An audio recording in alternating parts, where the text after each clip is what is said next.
सरकार है, जो मर्जी है कर लो। भाई, भारत के इतिहास से सम्राट अशोक को निकाल दो और अकबर को निकाल दो तो बचता क्या है? अगर राजा को इतिहास देखें, अशोक से आखिर चिढ़ किस बात की है? सवाल यही है ना? बुद्धिस्ट सिंबल हो जितने, वो संविधान सभा में बाबा साहब लेकर आए थे और संविधान सभा में बगैर विरोध के सब हुआ था। तो इस सिंबल लाने की क्या ज़रूरत थी? सिंबल लाने का मतलब था ना कि प्रतीकों का बदलाव हो रहा है। अशोक से किस बात की दिक्कत है? दिक्कत इस बात की है कि अशोक ने ब्राह्मणवाद का विरोध किया था, पशु बलि बंद कर दिया था, यज्ञ बंद कर दिया था, तो जो इनका दाना पानी चलता था वो सब खत्म हो गया था। क्या ये भी कारण है? हम तो ये बात पहले से कह रहे हैं, ये बात वो किताब निकालने के पीछे पर्पस क्या था? काउंटर आर्गुमेंट था ना वो तो होना ही है, वो तो करेगा। जो इसका एक फिलॉसफी है, they did not believe in democracy. ठीक है, वो वाद विवाद संवाद में विश्वास नहीं करता। आइदर एग्री विथ अस और गो टू हेल। अगर ब्राह्मण भी होगा और जो आरएसएस के विचारधारा से सहमति नहीं रखता होगा, उसको भी जेल में डालेगा।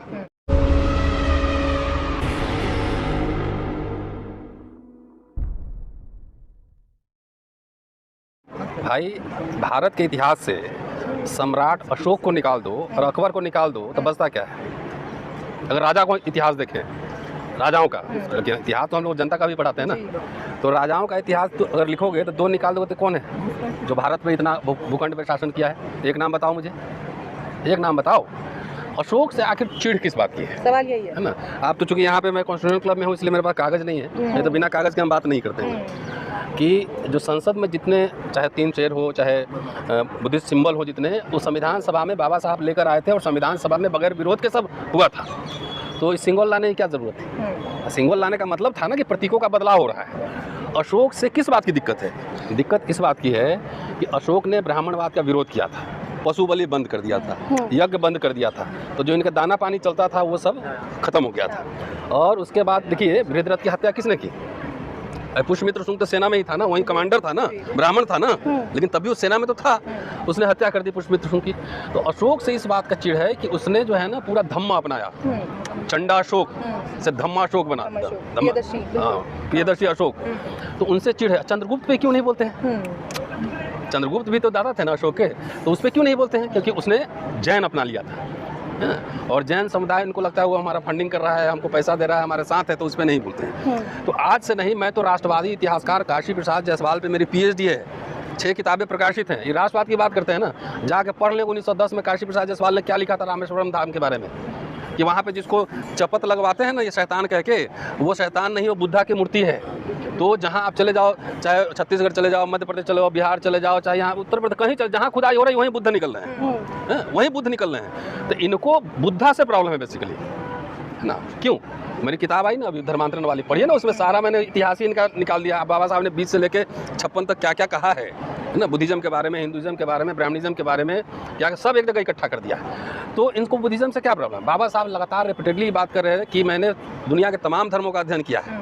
35 में उन्होंने घोषणा की थी ना कि मैं हिंदू पैदा हुआ हूँ जरूर, लेकिन हिंदू मरूंगा नहीं, और अपने वचन पे कायम रहे। 35 में बोले, 56 में, मतलब 21 साल उन्होंने तैयारी की।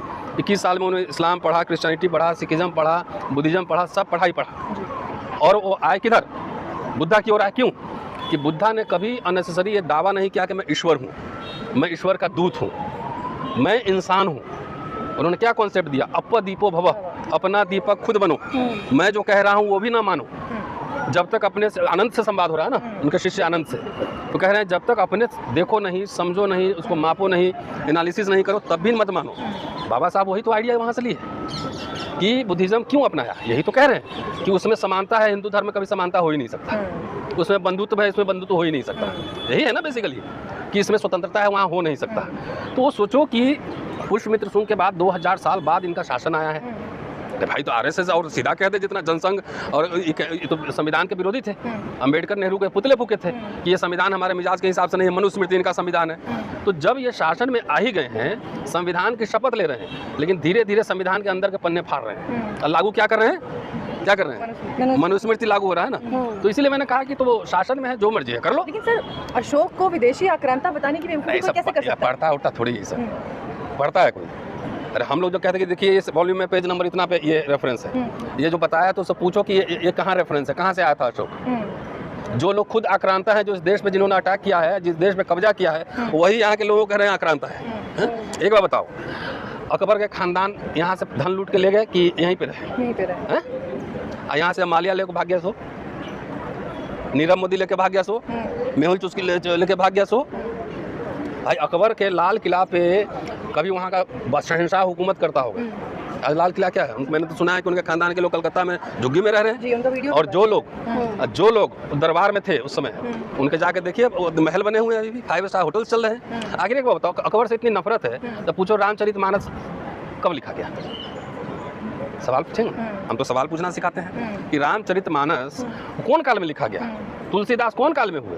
वो मस्जिद के चौखट पे सोते थे कि नहीं? तो ये रामचरितमानस लिखा गया। नवरत्न कौन थे? अकबर के दरबार में कौन थे? बीरबल कौन था? इसका जवाब कौन देगा? इनका तो काम है मजा मारना। अंग्रेज के समय भी जितने राजे महाराजे ये सब थे, राय बहादुर, राजे महाराजे, सर जितने टाइटल मिले थे, यही लोग थे ना। भाई अगर इतना कहते हैं कि औरंगजेब ने जो है जब तक एक मन जनेऊ नहीं देखता था तो तब तक खाना नहीं खाता है, कहता है नहीं सब व्हाट्सएप यूनिवर्सिटी वाला। तो अच्छा, एक कितना पॉपुलेशन था उस समय जनेऊ वाले का? लेकिन सर ये व्हाट्सएप यूनिवर्सिटी वाले नहीं कितना पॉपुलेशन था?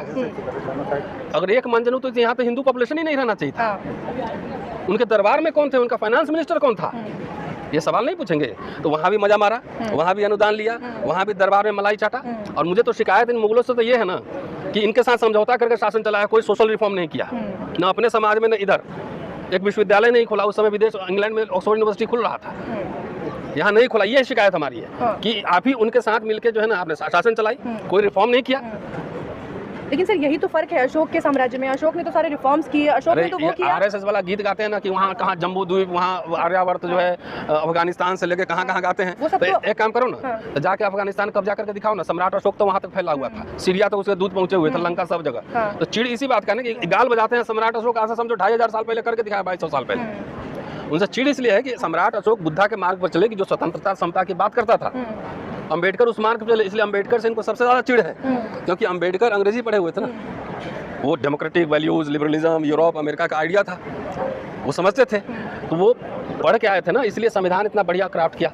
तो आपका कहने का तात्पर्य ये है कि अशोक से परेशानी नहीं है, परेशानी उनकी जो विचारधारा थी बुद्धिज्म की। भाई बाबा साहब कह रहे हैं ना कि भारत का इतिहास और कुछ नहीं है, ब्राह्मणिज्म बुद्धिज्म की लड़ाई है, यही है भारत का इतिहास। तो क्या चल रहा है अभी? क्या चल रहा है? पूरा जगन्नाथ टेम्पल क्या है? जाके देखो, क्यों छुपा के रखते हैं? बोध गया में क्या है? जहाँ जहाँ खुदाई करो वहाँ बुद्धा मिल रहे हैं, जहाँ राम मंदिर बना है वहाँ भी बुद्धा, वहाँ भी छुपा के रखे हुए अभी वहाँ की मूर्तियाँ दिखाओ ना, पब्लिक करो। तो ये है सैया भय कोतवाल, डर का है। इनका राज हुकूमत है तो जो मर्जी है कर रहे हैं, है ना। ये तो अपोजिशन को इस मैटर को उठाना चाहिए था। धीरे धीरे आप पार्लियामेंट बदल दिए, नोट बदल दिए, सिंगल ले आए, तो ये राजतंत्र की ओर जा रहा है। अब तो आप वोटबंदी कर रहे हैं, नोटबंदी के बाद वोटबंदी हो रहा है। जब ईवीएम का हम लोग पर्दाफाश कर दिए पूरा, तो अब क्या लाए हैं? Special intensive revision. तो वो वोटबंदी है, वोट कटवा पार्टी है ये।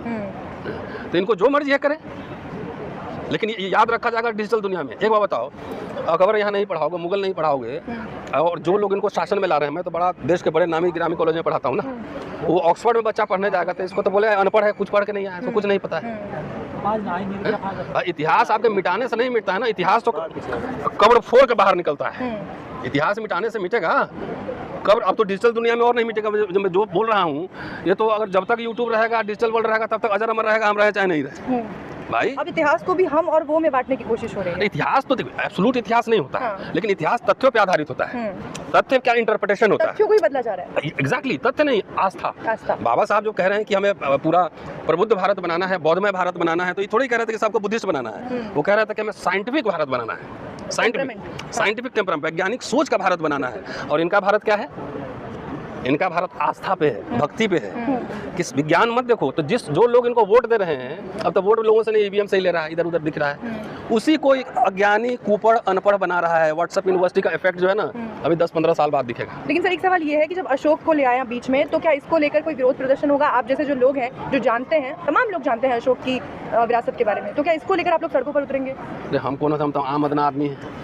जब माहौल बनेगा तो उसमें थोड़ा सा हिस्सेदारी दे देंगे। बनाने का जिम्मेदारी सर आपके कंधों पे है। अरे बाप रे बाप रे, ज्यादा हो गया। माहौल आप ही बनाएंगे, आप जैसे बुद्धिजीवी लोग माहौल बनाते हैं, तो युवाओं को बढ़ाते हैं उनकी। अब तो लोगों को समझना है ना, ये जो कह रहे हैं कि संविधान बदलेंगे, हिंदू राष्ट्र बनाएंगे, तो एक बात है पूजा जी, हिंदू राष्ट्र में आप कहाँ रहेंगे जरा ये तय करके बताइए मुझे। मनुस्मृति किसके बारे में लिखा है? महिला, नहीं, तमाम लोगों के बारे में। हिंदू के बारे में लिखा है कि मुसलमान के बारे में, ईसाई के बारे में, किसके बारे में लिखा है? हिंदुओं के बारे में लिखा है ना। तो उसमें अपना स्थिति देख लेना, कहाँ रहोगे। लेकिन बात यहाँ सम्राट अशोक की हो रही है तो सम्राट वही ट्रेडिशन कह रहा हूँ ना, उनके 84,000 स्तूपों को दबाने की कोशिश की गई थी। इक्वालिटी वर्सेस इनइक्वालिटी, जी, साइंटिफिक टेम्परामेंट वर्सेस फेथ। तो ये तो लड़ाई है ना, यही तो लड़ाई है। हाँ। अब उस समय तो हम जैसे लोग को तो मुकदमे होंगे, जेल भेजा जाएगा, सब कुछ होगा, लेकिन डरना काहे का? हाँ। सब लोग चुप कैसे हो जाएगा? सब लोग चुप। हमारा काम क्या है? As a researcher, as a academic, as a teacher, मेरा काम है समय के जलते हुए प्रश्न पे अपने विचार रखना, चाहे तो आपको अच्छा लगे। अगर एनसीईआरटी में ये लिख दिया जाए कि सम्राट अशोक विदेशी आक्रांता थे, तो आप जैसा हिस्टोरियन कैसे पढ़ाएंगे? नहीं पढ़ाए हैं कुछ, हमें तो जो पढ़ाना है, मुझे तो सावरकर दे तो हम अपने हिसाब से पढ़ाएंगे। हमें सावरकर दो, हम सावरकर को पढ़ाना चाहते हैं कि सावरकर ने महिलाओं के बारे में क्या बोला है, अस्पृश्यों के बारे में क्या बोला है, अम्बेडकर के बारे में लाओ ना। हम हिस्टोरियन है ना, हम व्याख्या करेंगे ना, इंटरप्रिटेशन करेंगे। और पूरे जगहसाई होगी भाई, सम्राट अशोक ही स्टार है इस भारत का। Exactly. स्टार है। और स्टार को इसलिए आप डिमोलिश करना चाहते हैं क्योंकि वो भी जो है, बाबा साहब ने एक बात और कही कि मैं सम्राट अशोक से बहुत नाराज हूँ। जानते हैं क्यों? बोला उसने बहुत लिबर्टी दे दिया इन लोग को, है ना, इतना समता बंधुता धर्म करके। इनको तबीयत से इलाज करना चाहिए था। ये बाबा जब किताब में देखिए, वो उनका पूरा भाषण है कि जब सत्ता में नहीं रहेंगे तो आपका पाँव पकड़ लेंगे। जो भी सत्ता में रहो, इतिहास उठा के देख लो, सबके साथ मिलकर पाँव पकड़ के जी हुजूर, जी मालिक। अब इतने साल बाद सत्ता में है तो क्या बोलते हैं, अभी अगिया बैताल बने हुए हैं। अगिया बैताल बने हुए हैं। सत्ता से जिस दिन बाहर हुआ, जितने एयरपोर्ट पर दिख जाते हैं बहुत कलाकार लोग, सब देखना, सब स्लीपर सेल बन के घुस जाएंगे। इसीलिए आरएसएस अपना जो है ना मेंबरशिप नहीं बनाता है, इससे सब एंटीना से चलाता है। हाँ, हिम्मत है तो अपना मेंबरशिप बनाओ ना। अभी सरकारी बाबू लोग सब जो कर रहे हैं, मेंबरशिप बनाओ। मेंबरशिप इसलिए नहीं बनाता है, हर पार्टी में अपना स्लीपर सेल छोड़ देता है। सर, एक सवाल यहाँ ये भी ऐड करना चाहूँगी कि जब अकबर की बात हो रही थी, औरंगजेब की बात हो रही थी, तब जब लोगों ने नहीं बोला, बढ़ते बढ़ते बात अशोक तक पहुँच आई, क्या ये भी कारण है? हम तो ये बात पहले से कह रहे हैं। ये बात वो किताब निकालने के पीछे पर्पस क्या था? काउंटर आर्गुमेंट था ना वो तो होना ही है, वो तो करेगा। जो इसका एक फिलॉसफी है, they did not believe in democracy. ठीक है, वो वाद विवाद संवाद में विश्वास नहीं करता। आइदर एग्री विथ अस और गो टू हेल। अगर ब्राह्मण भी होगा और जो आरएसएस के विचारधारा से सहमति नहीं रखता होगा, उसको भी जेल में डालेगा। मेरी बात समझ गए? अभी देखे ना धनखड़ साहब जी, अचानक वो जो बीमार पड़ गए, अचानक खराब हो गई, तबीयत खराब हो गई। कुछ दिन बाद देखना हो सकता है मोदी साहब की भी तबीयत खराब हो जाए। तो ये समझिए, इनके एजेंडा को जो फुलफिल करेगा उसके साथ है, न तो इनका कोई नाते रिश्तेदार है, न कोई जात है, न कोई बिरादरी है। कितना खूबसूरती ब्यूटी है। राष्ट्रपति महिला आदिवासी, प्रधानमंत्री पिछड़ा, लॉ मिनिस्टर दलित। अब बात किस पे हो रही है? संविधान बदलेंगे, हिंदू राष्ट्र बनाएंगे। ये ब्यूटी सीखो, ब्यूटी देखो कि भैया ये तो दलित पिछड़ों को सीखना चाहिए। बोले एक नेता बनाओ, कंधे पे रखो बंदूक, इसी से चलवाओ।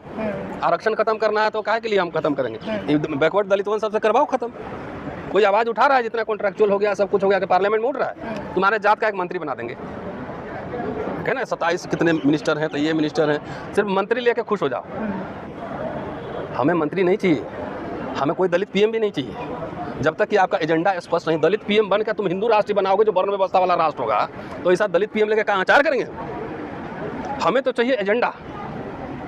ब्राह्मण ही रहे, इंदिरा गांधी थी ना, अच्छा की थी, इमरजेंसी लगाई थी, 5 साल लगा के रखना चाहिए था। 5 साल रखना चाहिए था, ऐसा तबीयत से इलाज करना चाहिए था। उसको तो सर उस समय भी माफी मांग के बहुत लोग आया बाहर, 2 महीना जेल में रहा, पेंशन ले रहा, अभी जाके पता करो 2 महीना में कैसे निकल गए? जब इमरजेंसी इतना खतरनाक था, 18-20 महीने रहा था, 2 महीना में तुम कैसे निकले? ये तो माफी वीर का पूरा ट्रेडिशन है। समय आएगा, समझौते होते हैं राजनीति में, समझौते होंगे, लेकिन किन शर्तों पे समझौते होंगे? अम्बेडकर भी समझौते करते थे। अब इनके सामने जो सीधा लग रहा है कि आने वाली जनरेशन को बर्बाद कर रहा है, पूरे देश को ही बर्बाद कर रहा है। ब्राह्मण को पहले पाए लगू बाबा जी कहते थे ना, तो हिंदू राष्ट्र के चक्कर में सबसे ज़्यादा पहले vice chancellor, professor, scientist, bureaucrat, secretary ब्राह्मण ही होते थे ना। अब जाके काउंट कर लो हिंदू राष्ट्र में स्वागत है तुम्हारा भी। सुलभ इंटरनेशनल पर्ची काटो, चलो एयरपोर्ट में जाओ, सफाई वहाँ काम करो, मजा आ रहा है ना। सारे रास्ते जाएंगे कहाँ पे? नागपुर और मुंबई कॉर्पोरेट अडानी के घर पे। मजदूरी तुम भी करोगे। एक कॉर्पोरेट का एक डिज़ाइन है, सुन लीजिए, एक आदमी को देंगे 5 लाख तनख्वाह, अब बाकी को देंगे 20,000। तो आओ ना, यहाँ सिक्योरिटी गार्ड जितना घूम रहा है ना, सुलभ इंटरनेशनल खाली सर्वे कर लो, पता लग जाएगा कि हिंदू राष्ट्र में उसको कितना मजा आ रहा है। हमने आइए, स्वागत है आपका भी। अरे हम लोग तो मजदूरी रहे ना 2 जनरेशन पहले, तो कर लेंगे। बाकी तू अपना बता ना, तू तुमको बाबा प्रणाम कर रहा है कोई? नौकरी जो सरकारी मिल रहा था, फ्री का एजुकेशन, वो भी खत्म हो गया। तो अब आओ, मजदूरी तुम भी करो, जाके देखो जो टिकटिकिया चला रहा है आजकल ऑटो वाला, जरा सर्वे कर लो कौन कौन है। खाली दलित पिछड़ा है क्या? कुछ इसमें पंडित जी भी मिल जा रहे हैं, बाबू साहब भी मिल रहे हैं। आइए पंडित जी, कैसा लग रहा है? हिंदू राष्ट्र में स्वागत।